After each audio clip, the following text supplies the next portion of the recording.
मध्य प्रदेश की नगर निगम राजनीति और प्रशासनिक व्यवस्था में एक बड़ा बदलाव किया गया। राज्य सरकार ने अब नगर निगमों में दी जाने वाली महापौर निधि को खत्म करने का फैसला ले लिया। सरकार के इस फैसले के बाद अब महापौर अपने स्तर पर इस निधि से विकास कार्य नहीं करा सकेंगे। इस संबंध में आदेश मध्य प्रदेश नगरीय विकास एवं आवास विभाग की ओर से जारी किया गया। विभाग के उप सचिव प्रमोद कुमार शुक्ला ने राज्य के सभी नगर निगम आयुक्तों को पत्र भेजकर स्पष्ट निर्देश दिए कि नगर निगम के बजट में अब महापौर निधि का प्रावधान नहीं रखा जाएगा। सरकार का कहना है कि महापौर निधि का प्रावधान वास्तव में कानून में मौजूद नहीं है। आदेश में बताया गया कि मध्य प्रदेश नगरपालिका निगम अधिनियम 1956 के अध्याय 7 में नगरपालिका निधि से जुड़े नियमों का उल्लेख है, लेकिन उसमें कहीं भी महापौर निधि का अलग से प्रावधान नहीं दिया गया। इसके अलावा मध्य प्रदेश नगरपालिका निगम लेखा और वित्त नियम 2018 में भी इस तरह की निधि का उल्लेख नहीं है।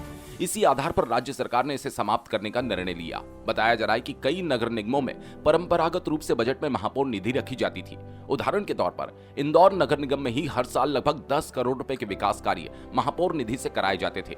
इस राशि का उपयोग सड़क, पानी की व्यवस्था, स्ट्रीट लाइट, ड्रेनेज पार्क और अन्य स्थानीय विकास कार्यों में किया जाता था। हालांकि इस निधि को लेकर समय समय पर ये आरोप भी लगते रहे कि महापौर अपनी पसंद के पार्षदों को लाभ पहुंचाने के लिए इस राशि का इस्तेमाल करते थे। कई बार ये भी कहा जाता था कि इस निधि के जरिए राजनीतिक संतुलन बनाने या समर्थन देने वाले पार्षदों के वार्ड में ज्यादा काम कराए जाते थे। सरकार के ताजा आदेश के बाद अब महापौर सीधे अपने स्तर पर किसी भी विकास कार्य को मंजूरी नहीं दे पाएंगे। अब नगर निगमों को बजट बनाते समय सिर्फ अधिनियम और वित्तीय नियमों के अनुसार ही प्रावधान रखना होगा।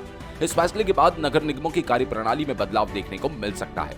अब महापौरों को विकास कार्यों के लिए निगम के सामान्य बजट और अन्य योजनाओं पर ही निर्भर रहना पड़ेगा। सरकार का कहना है ये निर्णय वित्तीय व्यवस्था को कानूनी और पारदर्शी बनाने के उद्देश्य से लिया गया है।